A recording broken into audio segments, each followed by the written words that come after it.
దేవుడు ఏం కోరాడు అంటే,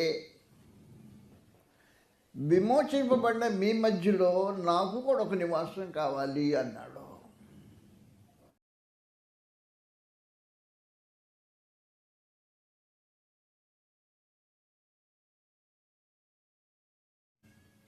నీ సంతతి వారు తమది కాని దేశంలో, తమ దేశం వేరే, నీ దేశము వారి దేశం. నీకు ఒక దేశాన్ని వాగ్దానం చేశాను, వారి దేశమై ఉంటుంది అది. కానీ నీ సంతతి వారు తమది కాని దేశంలో నివసించి వారికి దాసులుగా ఉంటారు. ఎవరికి దాసులై ఉంటారో ఆ జనానికి నేను తీర్పు తీరుస్తాను. 400 సంవత్సరాల సమాచారం ఇది. 400 సంవత్సరాలకు ముందుగా చెప్పేసాడు పరమదేవుడు. వారు బయటకు వస్తారు, ఆశతో బయటకు వచ్చేస్తారు. నేను వారికి తీర్పు తెచ్చి బయటకు తీసుకొచ్చేస్తాను. కాబట్టి వాస్తవంగా ఏం జరిగిందంటే, పరమదేవుడు సెలవు ఇచ్చినట్టుగా కడాపటికి దేవుడు అబ్రహామునందు ఇస్సాకును అనుగ్రహించాడు. శారాకి నిబంధన ప్రారంభమైంది. అక్కడి నుండి ఇస్సాకు నుండి యాకోబు నిబంధన సంబంధమైన వ్యక్తి. ఏశావును తీసివేశాడు, నిబంధన సంబంధమైన వ్యక్తి. యాకోబుకు 12 మంది సంతానము. 12 మంది సంతానానికి జనులు పుట్టారు, విస్తరించి దేశమైపోయింది, ప్రత్యేకించి. కాబట్టి దేవుని యొక్క ఏర్పాటు ప్రకారము వీరు ఐగుప్తుకి వెళ్ళడానికి మార్గం సరళం చేసేసాడు. ఐగుప్తుకి వెళ్ళిపోయారు. ఐగుప్తుకి వెళ్ళి వీడిని పోషించడానికి ముందుగా ఒక వ్యక్తిని సిద్ధపరిచాడు. యోసేపుని సిద్ధపరిచాడు ఐగుప్తులో వారిని పోషించడానికి ముందుగానే. కాబట్టి యోసేపు ద్వారా ఐగుప్తుకి వెళ్ళిపోయారు. 400 సంవత్సరాలు ఐగుప్తీయులు ఇశ్రాయేల్ని బానిసలుగా చేశారు. ఐగుప్తులకు దాస్యం,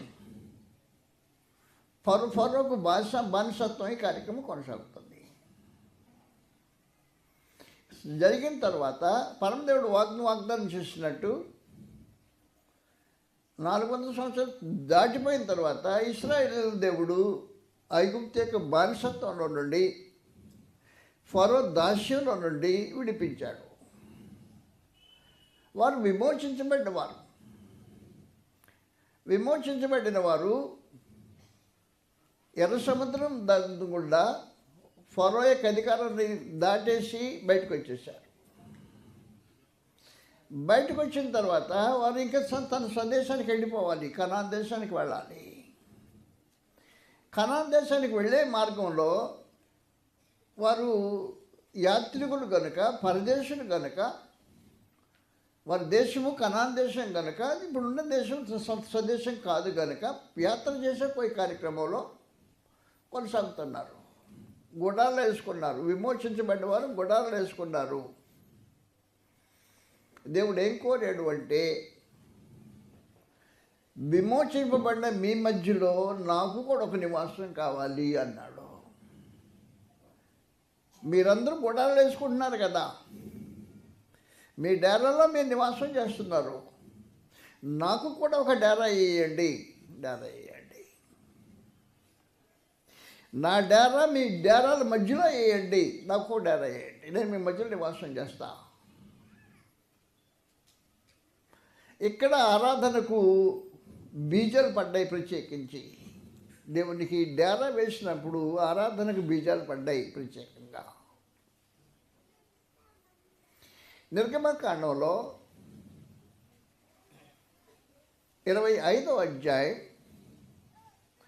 8వ వచనంలో రాబడి చదువుతాం. నేను వారిలో నివసించినట్లు వారు నాకు పరిశుద్ధ స్థలమును నిర్మింపవలెను అన్నాడు. నేను వారిలో నివాసం చేయాలి. ఇది దేవుడు కోరుకున్నది. విమోచించబడ్డ వారి మధ్యలో నివాసము దేవుడు కోరుకుంటాడు. వారు డేరాలో నివాసం చేస్తున్న వాళ్ళు దేవుడు కూడా ఆ బిల్డింగ్ కావాలని కోరుకోవాలా. మీరు ఎలా నివాసం చేస్తున్నారో నేను కూడా అలాగే నివాసం చేస్తాను, మీ మధ్యలో ఉంటాను నేను. నాకు ఒక డేరా వేయండి. నా డేరా మీ డేరానికి మీ డేరానికి నా డేరా సంబంధం లేదు.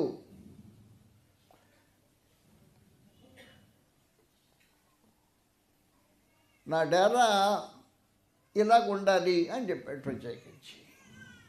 ఎలాగ ఉండాలి అంటే నిర్గమకాండం 25వ అధ్యాయం నుండి 40వ అధ్యాయం వరకు దేవుని యొక్క డేరా విశేషమైన సంగతులు తెలియజేయబడ్డాయి. వారి మధ్యలో నివాసం చేస్తాడు ఆయన. కాబట్టి ఈనాడైనా క్రీస్తు రక్తం చేత విమోచించబడ్డ వారి మధ్యలో దేవుడు నివాసం చేస్తాడు. అది ఛాయ, ఇది నిజ స్వరూపం. ఇప్పుడు క్రీస్తు సంఘంలో దేవుడు నివాసం చేస్తాడు. ఎఫెసీయులకు రాసిన పత్రిక 2వ అధ్యాయంలో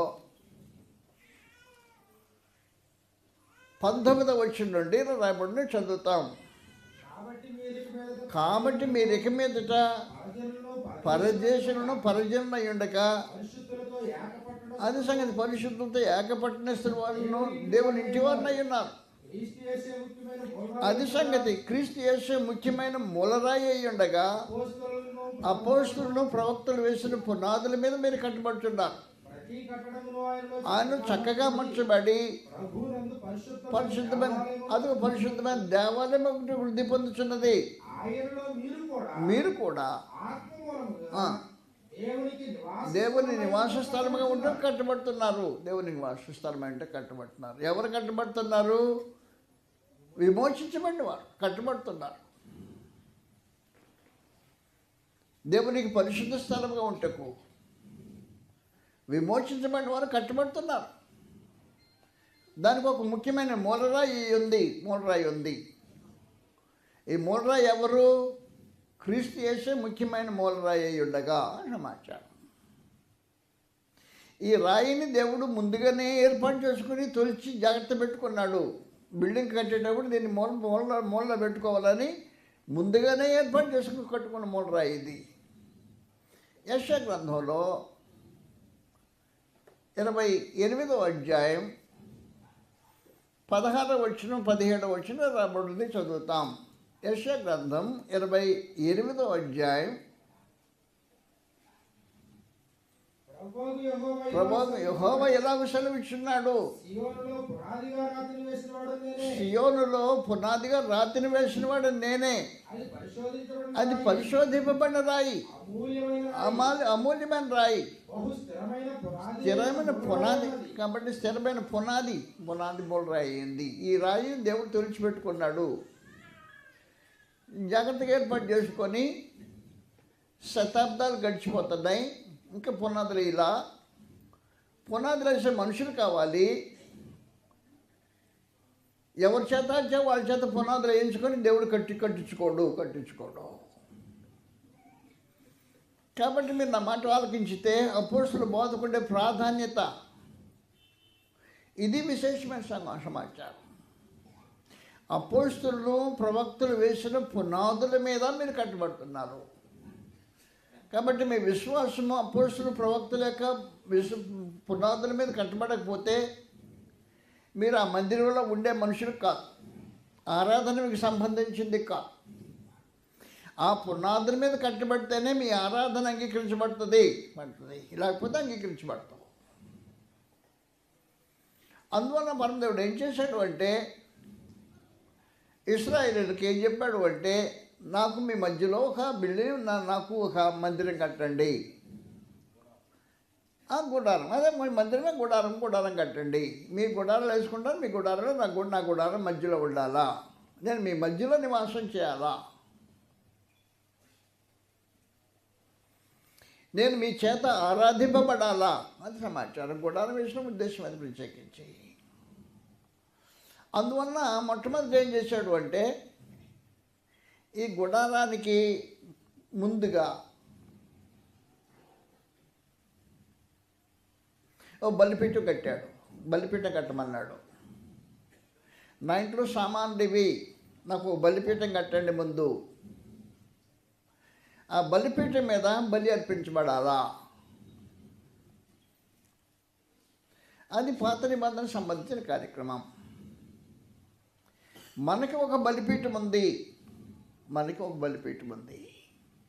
హెబ్రీలకు 13వ అధ్యాయం 10వ వచనంలో మనకొక బలిపీఠం ఉన్నది అని చెప్పాడు ప్రత్యేకించి. వారు కట్టుకునే బలిపీఠం వేరే, మన బలిపీఠం వేరే. మనకు ఒక బలిపీఠం ఉన్నది.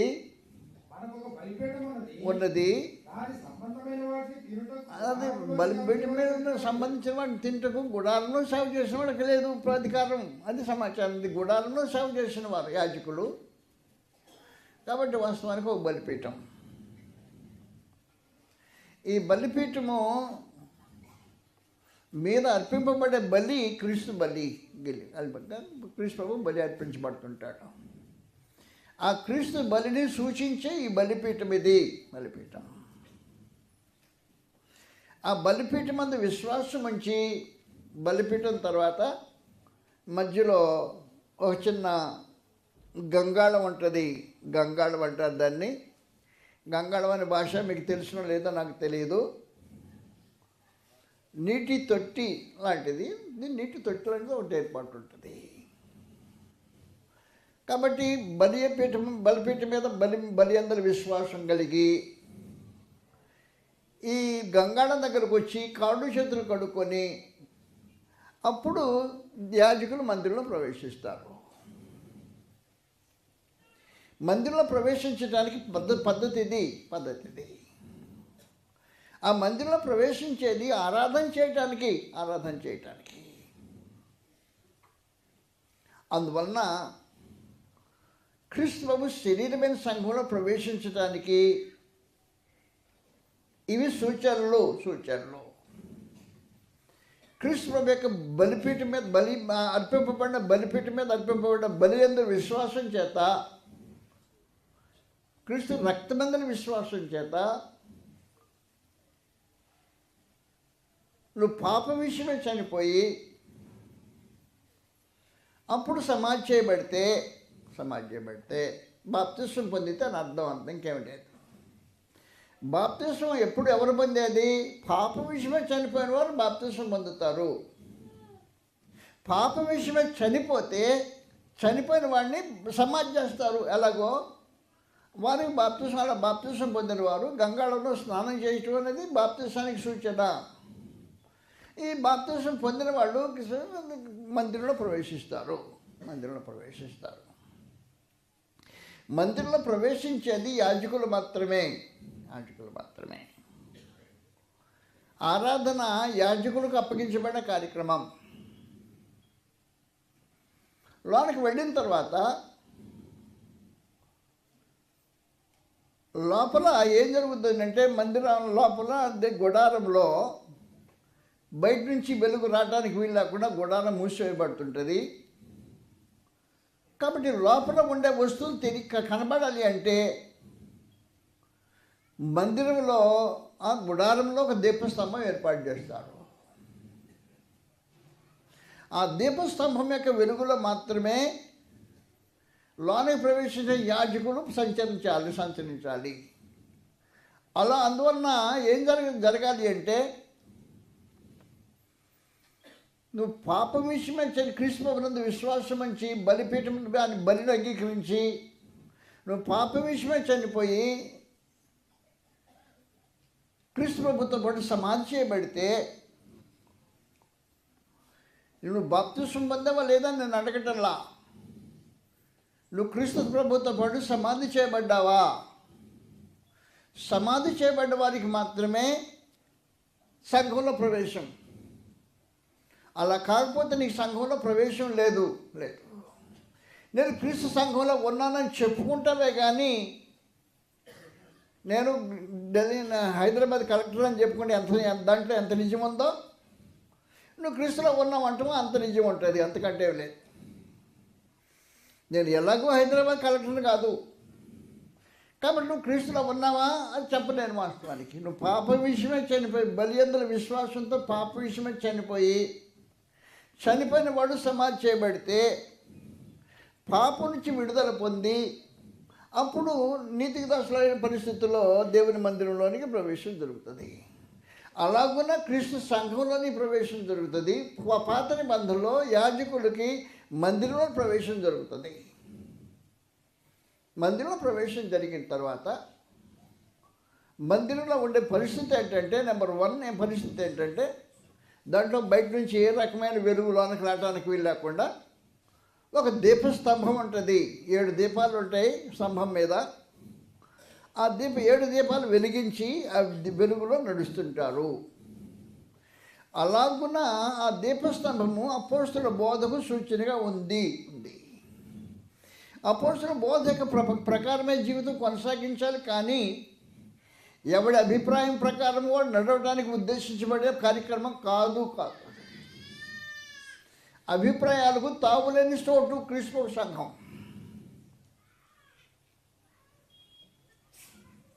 ఒక వ్యక్తి మహానుభావుడే కావచ్చు, అనుభవశాలే కావచ్చు, మహాజ్ఞానియే కావచ్చు, కానీ అది అక్కడ ఏది చెల్లుబాటు కాదు. ఒక్కటే వెలుగు, అది దీపస్తంభం యొక్క వెలుగు, అపోస్తలుల యొక్క బోధ యొక్క వెలుగులో క్రీస్తు శరీరమైన సంఘంలో మనుషులు ప్రవర్తించాలా. ఆరాధనకు ప్రాముఖ్యమైన సమాచారం అపోస్తలుల బోధ ప్రకారం జీవితం కొనసాగించటం. ఆ ప్రక్కనే సముఖపు రొట్టెల బల్ల ఉంటుంది. రొట్టెల బల్ల మీద ఏ రోజుకి ఆ రోజు సద్ది రొట్టెలు తీసేసి వేడి రొట్టెలు వేసి పెడుతుంటారు. యాజకులు తినే భోజనము ఆ సద్ది సాయం సముఖపు రొట్టెల భోజనం కూడా తింటారు. లోపల మందిరంలో సముఖపు రొట్టెలు భోజనం చేస్తారు వాళ్ళు.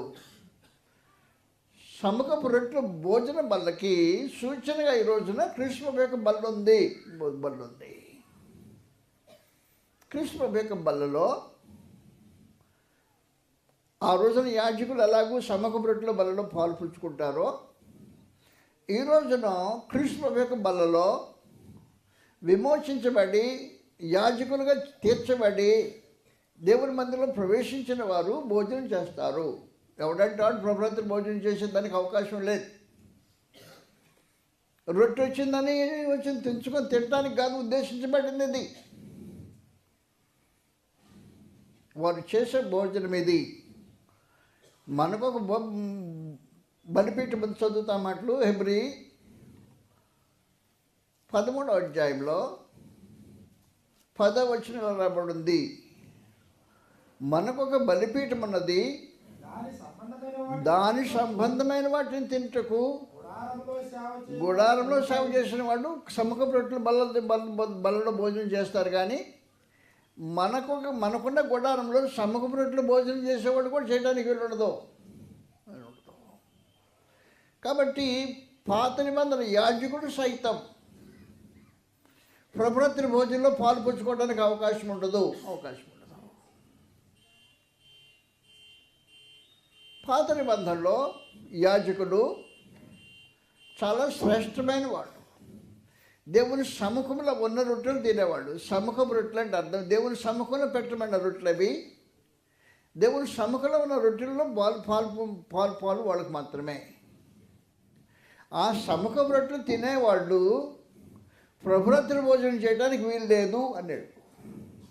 సముఖపు రొట్టెలు తినే అధికారం పొందిన లేవీలు యాజకులు ప్రభురాత్రి భోజనం చేయడానికి వీల్లేదు.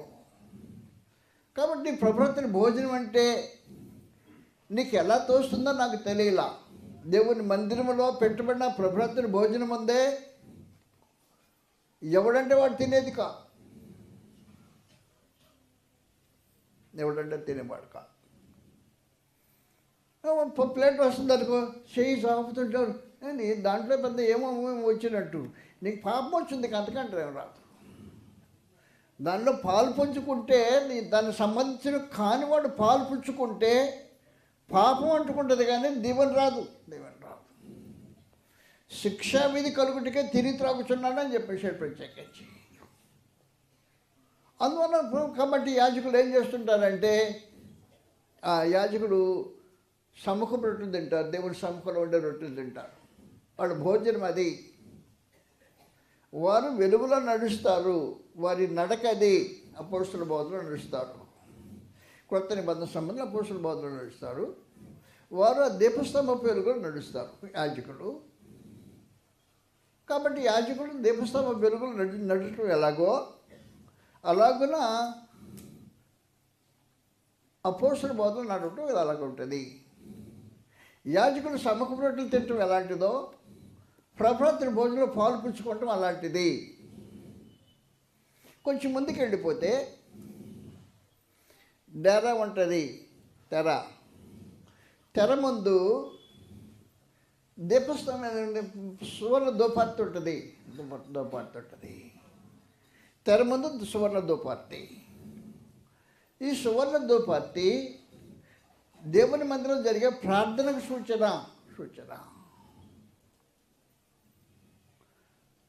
కాబట్టి సువర్ణ దోపార్తి దగ్గరికి వెళ్ళిపోయి ఎవడంటే వాడు దోపార్తి తీసుకొని దోపేయటానికి వీల్లేదో, స్థానిక సంఘంలో ఎవడంటే వాడు ప్రార్థన చేయడానికి వీల్లేదు. అందువలన ఆరాధన అనేది పరమంద దేవుని సమర్పించే కార్యక్రమం. ఎవడంటే వాడు ఈ కార్యక్రమం జరిగించే పరిస్థితి లేదు. కాబట్టి డేరా ఉంటుంది. డేరా వెనుక అతి పరిశుద్ధ స్థలం ఉంటుంది. పరమందం దేవుడి నివాసం చేస్తారు అక్కడ.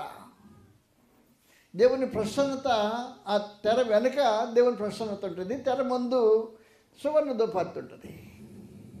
ఈ సువర్ణ దోపార్తి నేడు జరిగించే క్రీస్తు సంఘంలో జరిగించే ప్రార్థనకు సూచన.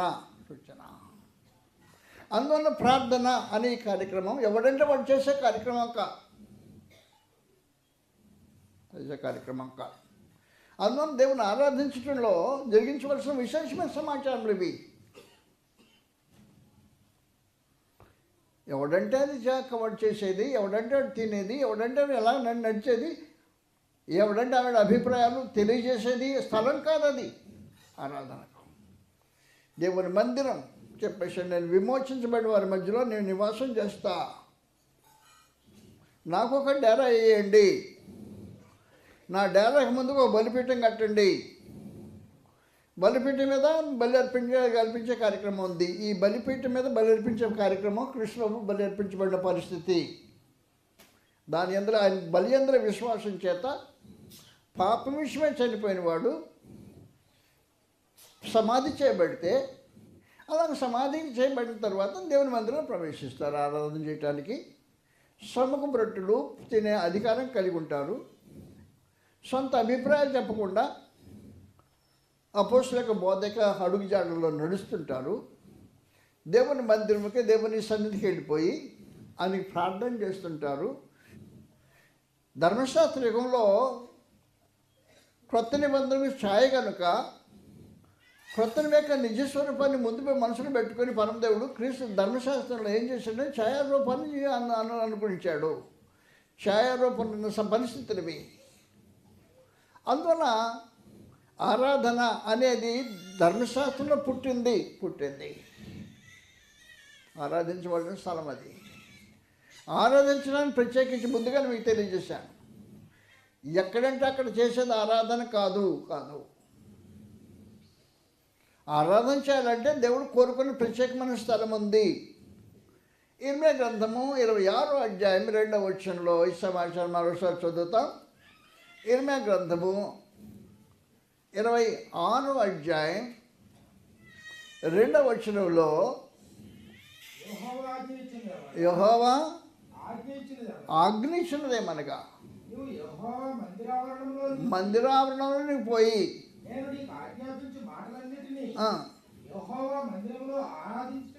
అది సంగతి. యెహోవా మందిరంలో ఆరాధించుటకై వచ్చు. యోధా పట్టణానికి సమాచారం చెప్పు. యెహోవా మందిరంలో ఆరాధన చేయడానికి వస్తారు మనుషులు, వారికి సమాచారం తెలియజేయి. ఆరాధన జరగాల్సిన స్థలం అది. అందువల్ల పరమదేవుడు ఏం చేశాడంటే ధర్మశాస్త్ర కాలంలో క్రొత్త నిబంధనకు ఛాయగా అసలు సంబంధం నీడగా ఒరిజినల్ కొత్త నిబంధనలో ఉంటుంది. కొత్త నిబంధనలో ఆయన సంకల్పించిన సంకల్పానికి నీడ ధర్మశాస్త్రంలో పడింది. ధర్మశాస్త్రం పట్టుకొని వెళితే క్రొత్త నిబంధనలో పరిస్థితి అతనికి తెలియజేయబడుతుంటుంది. ఆరాధన యొక్క సిస్టమ్ ఎక్కడ బయలుదేరిందంటే బయలుదేరిన స్థలం అది. విమోచించబడిన వారి మధ్యలో దేవుడు నివాసం చేస్తాడు. ఫరో యొక్క దాస్యం నుండి, ఐగుప్తు బానిసత్వం నుంచి విమోచించబడిన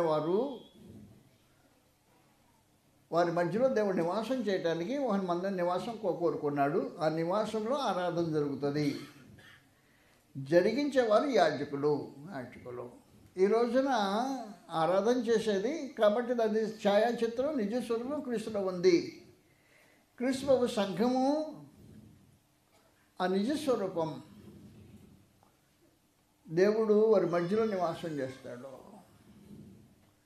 ఈ రోజున దేవుడు తన ప్రజల మధ్యలో నివాసం చేయటం అనేది సంవత్సరమైన సమాచారం. నేను ఇక్కడే నివాసం చేస్తాను కోరుకున్న దేవుడు ఆయన. ఇంకెక్కడ నివాసం ఇక్కడే నివాసం చేస్తా.